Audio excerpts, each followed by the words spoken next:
Vos activités professionnelles vous amèneront à fabriquer, à prescrire ou à dispenser des produits de santé.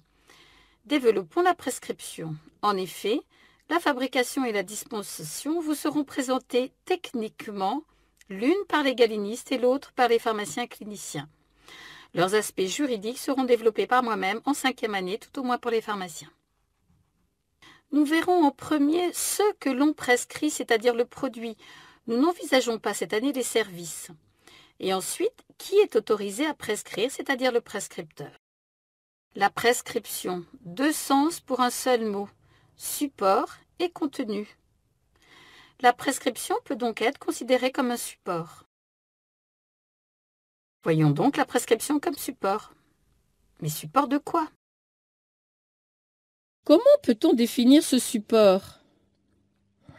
Eh bien, la prescription est un support souhaitable pour toute dispensation, pour le suivi thérapeutique du patient. C'est le support idéal pour toute information de santé publique. C'est un support utile, voire indispensable, dans les rapports existants entre le patient assuré social et les organismes de protection sociale. Au niveau international, les différents supports connus de l'ordonnance sont reconnus, oral, écrit ou électronique. De même qu'il est reconnu la diversité des auteurs d'ordonnance, un médecin ou un autre professionnel de santé dont on parlera tout à l'heure. Plus près de nous, à la suite des réflexions menées par le Conseil de l'Europe, les communautés européennes sont intervenues pour définir la prescription en 1992. Ici aussi, la diversité des auteurs est reconnue. Il est fait allusion à l'agrément des auteurs. Le texte renvoie donc aux dispositions nationales, aux autorités compétentes qui donneront ou non l'habilitation à prescrire. Nous verrons cela tout à l'heure. Petit clin d'œil au Conseil de l'Europe qui a son siège à Strasbourg, à ne pas confondre avec les institutions de l'Union européenne qui, pour certaines d'entre elles, sont également à Strasbourg, mais qui sont pour la plupart d'entre elles à Bruxelles. Il y a donc un lien étroit entre les réflexions du Conseil de l'Europe, les travaux effectués par le dit Conseil et les textes émanant des institutions de l'Union européenne. Travail main dans la main. Alors prenons le support écrit de la prescription. C'est le cas le plus simple. Le support écrit peut être obligatoire ou facultatif. Il est obligatoire quand le produit est listé. Il s'agit donc d'une substance vénéneuse qui est inscrite sur une liste 1 ou une liste 2. Il s'agit peut-être également d'un psychotrope, d'un stupéfiant. Ce support écrit est également obligatoire en vue d'un remboursement quand le produit est pris en charge par un organisme de protection sociale. Par contre, il est facultatif quand le produit n'est pas listé et quand le produit n'est pas pris en charge par un organisme de protection sociale. Lorsqu'elle est obligatoire, la prescription a 2 missions. Elle est requise pour des raisons de santé publique lorsque le produit peut faire courir un danger à celui qui l'utilisera. Elle est également requise pour obtenir la prise en charge par un organisme de protection sociale d'un produit que l'on qualifie alors de remboursable. Développons d'abord le premier cas, celui de la santé publique. Les critères de santé publique identifiés pour requérir la prescription sont un sujet étudié à tous les niveaux, international, européen, communautaire et national. Au niveau international sont d'abord retenus les travaux de l'OMS et de l'OICM, organisme international qui s'occupe plus particulièrement des stupéfiants et des psychotropes. Mais nous ne les développerons pas cette année. Restons donc en Europe. Plus près de nous se réunissent à Strasbourg les États membres du Conseil de l'Europe. Un des thèmes régulièrement abordés est celui de la classification des médicaments. Cette réflexion européenne s'est concrétisée par la publication de critères reconnus comme devant rendre obligatoire la prescription. Il s'agit de substances considérées comme à risque direct par la présence d'effets indésirables ou par des risques indirects, risques de pharmacodépendance notamment. Il s'agit aussi de concentrations unitaires importantes de substances à risque et il s'agit également de la voie parentérale. Voilà les critères reconnus comme devant rendre obligatoire la prescription. Alors cette réflexion européenne s'est également concrétisée par la publication de listes de médicaments soumis à ordonnance, des listes 1 et liste 2. Ces listes sont périodiquement mises à jour. Les conséquences de la classification des médicaments sur la sécurité des patients l'accès des patients aux médicaments, la gestion responsable des dépenses de santé font que la tendance est à soustraire la délivrance des médicaments à l'obligation de prescription médicale. Vous avez sous les yeux un texte émanant du Conseil de l'Europe, c'est une résolution. En effet, les textes adoptés par le Conseil de l'Europe prennent la forme de résolution. Là, il s'agit d'une résolution d'un accord partiel. Accord partiel, c'est le nom d'un groupe de travail. Une résolution date de 2000. Elle est publiée en 2006 parce qu'entre 2000 et 2006, elle n'a pas été modifiée. Alors cette résolution, ce texte, comprend une liste alphabétique des médicaments soumis à ordonnance, adoptée donc par ce comité de santé publique ou cet accord partiel. Et c'est donc un texte très intéressant parce que nous avons justement une liste alphabétique de médicaments soumis à ordonnance, selon une classification ATC qui est une classification largement reconnue. Donc, ce Conseil de l'Europe a en fait édité deux listes, une liste de critères et une liste de médicaments. Ces listes publiées par le Conseil de l'Europe ont été prises comme base d'une réflexion menée par les États membres de l'Union européenne, réflexion qui a abouti à la publication en 1992 d'une directive sur la classification des médicaments. Cette directive a été intégrée dans le Code communautaire relatif aux médicaments à usage humain, ou directive de 2001, dont nous avons déjà parlé. En fait, cette directive ne fait que poser le principe d'une classification des médicaments en deux catégories, celle de ceux qui sont soumis à prescription et la catégorie de ceux qui ne le sont pas. Les critères retenus sont les mêmes que ceux retenus par le Conseil de l'Europe, mais en moins détaillés. À la différence du Conseil de l'Europe, la Commission n'a rédigé aucune liste de substances. Alors ne soyez pas étonnés par les dates. En effet, si je vous parle d'une directive de 92 qui se repose sur un texte, c'est-à-dire une résolution du Conseil de l'Europe, en fait, la résolution actualisée date de 2000, mais la toute première résolution de l'accord partiel du Conseil de l'Europe date des années 60. Donc vous imaginez bien un travail en parallèle, le travail du Conseil de l'Europe et le travail de la Commission, donc des institutions communautaires. Alors plus près de nous encore en France, le Code de la santé publique, qui est un de nos référentiels nationaux, précise les règles et critères de classification des médicaments et autres produits de santé, selon des risques directs et des risques indirects. Ainsi, certains produits sont soumis à prescription, d'autres ne le sont pas. Des listes de substances et produits concernés sont publiées et mis à jour régulièrement par voie réglementaire, sous la forme d'arrêtés ministériels la plupart du temps. Ce sont les listes 1, les listes 2, ce sont les listes des stupéfiants, mais nous avons également des listes de dispositifs médicaux soumis à prescription. Nous avons la prescription comme support, mais nous avons également la prescription comme contenu. Voyons maintenant les modalités de prescription. Donc, la prescription est à la fois le support, nous l'avons dit, et l'information écrite qui est donnée par son auteur. Cette information doit être validée, car l'objectif d'une prescription est en partie la dispensation de produits ou services qui sont prescrits. Ainsi, 3 validations de la prescription doivent être faites avant toute dispensation. La validation de l'habilitation du prescripteur à prescrire, la validation scientifique pour la sécurité du patient et la validation de la présence des mentions obligatoires. Reprenons chacune des validations qui seront effectuées par le destinataire de la dite prescription. Pensons aux pharmaciens d'officine. Habilitation du prescripteur. En effet, certains produits de santé sont soumis à prescription exclusivement par un professionnel médical ou bien par un auxiliaire médical. Pensons à la validation scientifique.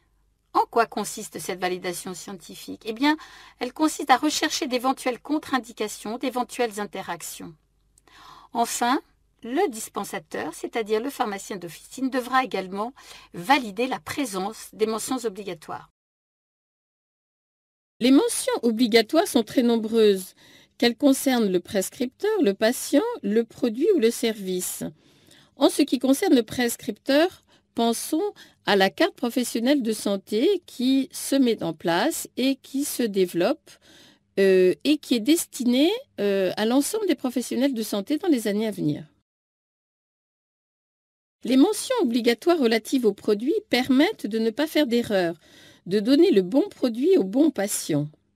Comme mention très importante, n'oublions pas la date. Mais je vous rappelle que Pour identifier un produit, il nous faut la voie d'administration et pour permettre une bonne dispensation, les mentions requises si les médicaments sont à prescription restreinte.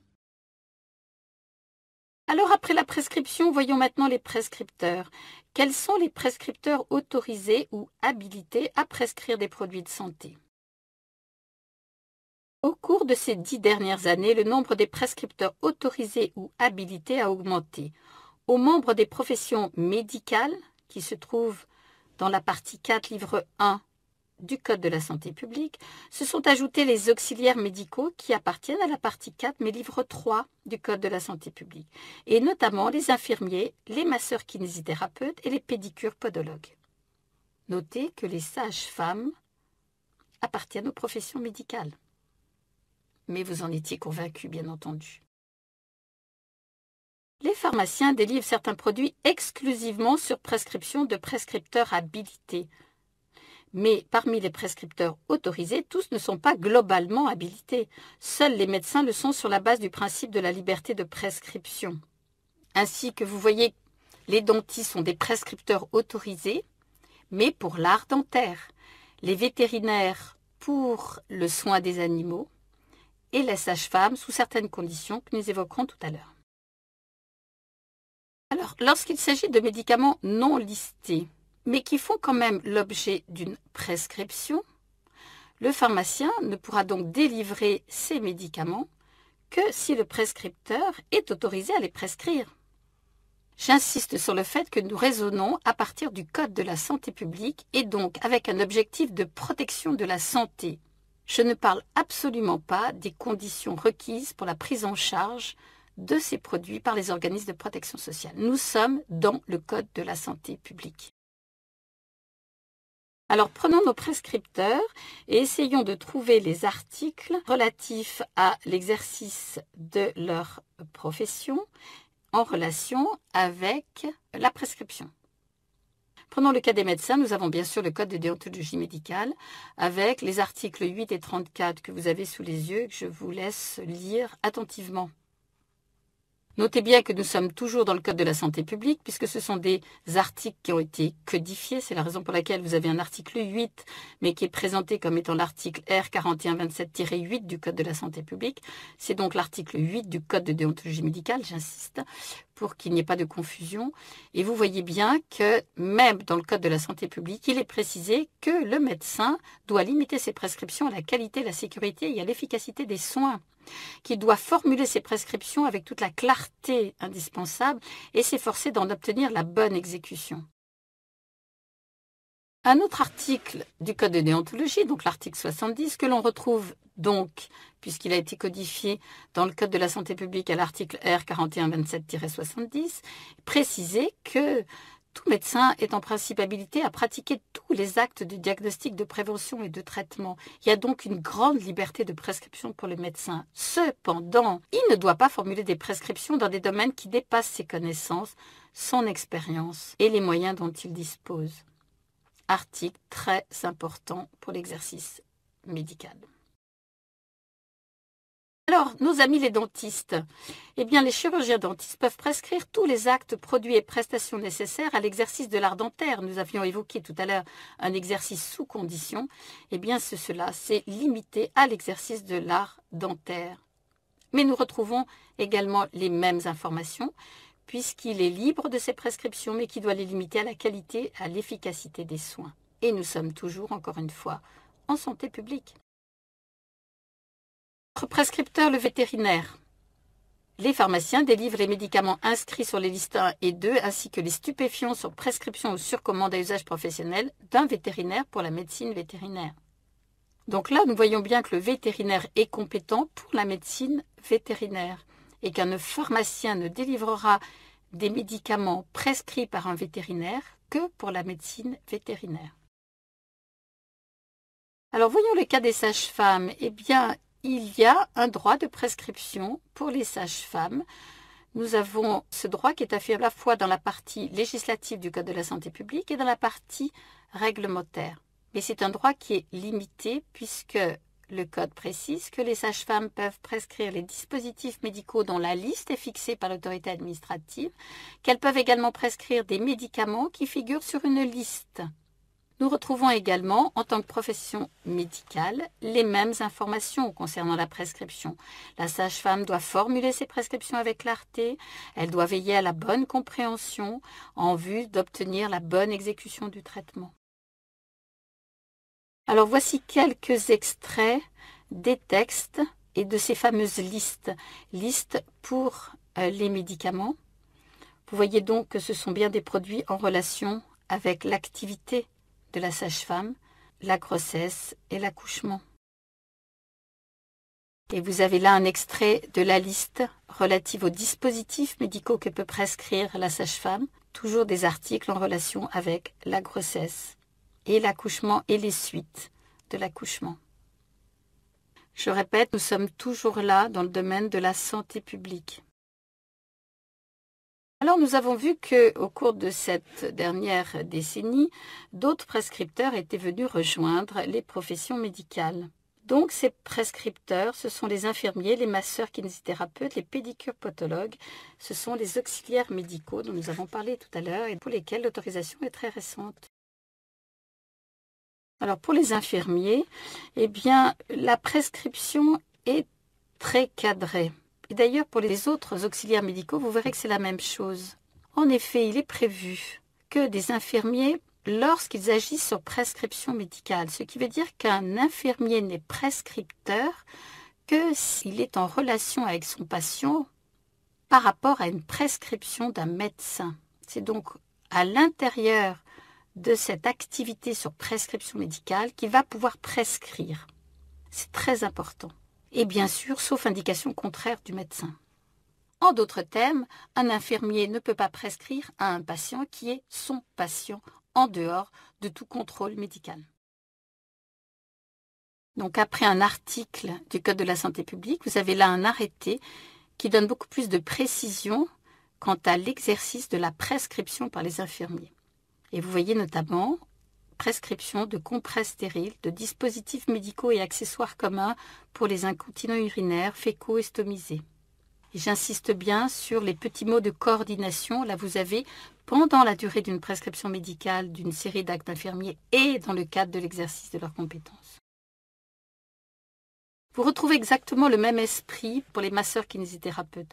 Toujours un article du Code de la santé publique précise que lorsqu'ils agissent dans un but thérapeutique, ils peuvent prescrire, sauf indication contraire du médecin. Et là encore, un arrêté qui va fixer la liste des dispositifs médicaux que les masseurs kinésithérapeutes peuvent prescrire. Toujours sous contrôle médical. Des attelles, des serrures de soutien, des bandes, des orthèses. Notez que ce sont tous des articles de série. Tous des dispositifs médicaux que nous avons définis précédemment. Enfin, les pédicures podologues. Pédicures podologues qui sont, comme le précise le Code de la santé publique, également qualifiés pour prescrire. Alors, le Code les définit comme étant les seuls habilités à pratiquer des soins d'hygiène, ce qui veut dire qu'en principe, les pédicures podologues sont étroitement liés aux soins du pied. Ils peuvent notamment pratiquer des soins d'hygiène, mais confectionner et appliquer des semelles destinées à soulager les affections épidermiques. Cependant, a été rajoutée une phrase importante. Ils peuvent adapter dans le cadre d'un renouvellement les prescriptions médicales initiales d'orthèse plantaire, à condition bien sûr que cela date de moins de 3 ans. L'article de Code de déontologie fixe également un cadre intéressant. Liberté de prescription du pédicure podologue, dans le respect, bien sûr, d'un certain nombre de dispositions. Après la partie L du Code de la santé publique, nous passons forcément à la partie R pour avoir plus d'informations.